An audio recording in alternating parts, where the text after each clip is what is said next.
Dans un coin reculé du multivers, il existe un monde entièrement régi par les réseaux sociaux. Ici, chaque pensée, chaque action, chaque respiration est soumise à la tyrannie des likes, des retweets et des commentaires. Bienvenue sur Socioterra, la planète où l'existence même d'un individu est mesurée en followers.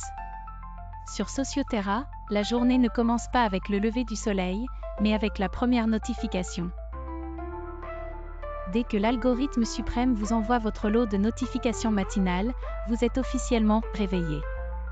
Le nombre de likes sur votre dernier post détermine la qualité de votre café.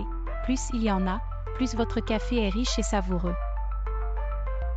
Un simple tweet en vogue peut transformer un expresso fade en cappuccino à la vanille avec une mousse digne d'un chef étoilé. Les enfants, dès leur naissance, se voient attribuer un identifiant unique.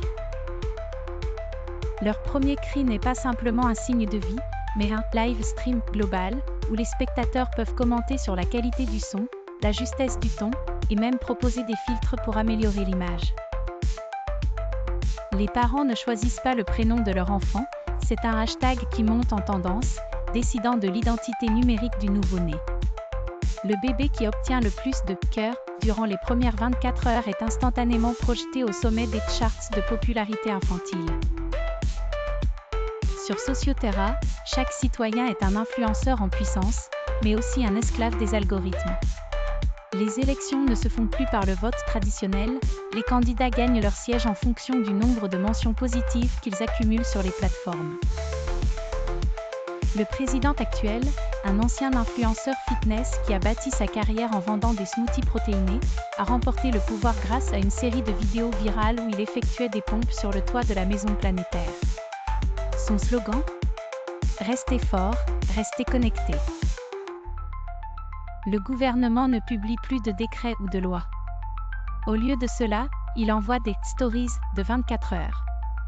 Ces publications éphémères contiennent les nouvelles directives de l'État que chaque citoyen doit respecter tant qu'elles restent visibles. Une fois que la story disparaît, la loi est considérée comme obsolète, et chacun peut retourner à ses anciennes habitudes jusqu'à la prochaine story.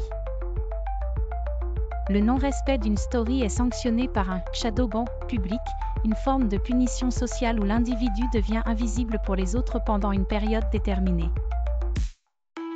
Être shadowbanned, c'est être effacé de la mémoire collective, une punition bien pire que l'exil ou l'emprisonnement. Les entreprises ont pris le relais des gouvernements dans bien des domaines. Amazon, la plus puissante multinationale, ne se contente plus de vendre des produits, elle contrôle l'éducation, la santé, et même les infrastructures publiques. Les écoles n'enseignent plus la littérature ou les mathématiques, mais des compétences plus pratiques, comme optimisation de votre profil, ou comment maximiser l'engagement avec des vidéos de 30 secondes. Les hôpitaux diagnostiquent les maladies en fonction des tendances virales. Une épidémie de grippe ? Vérifiez le nombre de mentions du hashtag j'ai la grippe avant de vous alarmer. Si ce n'est pas en tendance, ce n'est pas grave. La liberté d'expression existe, mais elle est conditionnée par le ratio like-commentaire. Une opinion impopulaire ? Préparez-vous à être déréférencé, voire totalement déréférencé par l'algorithme suprême.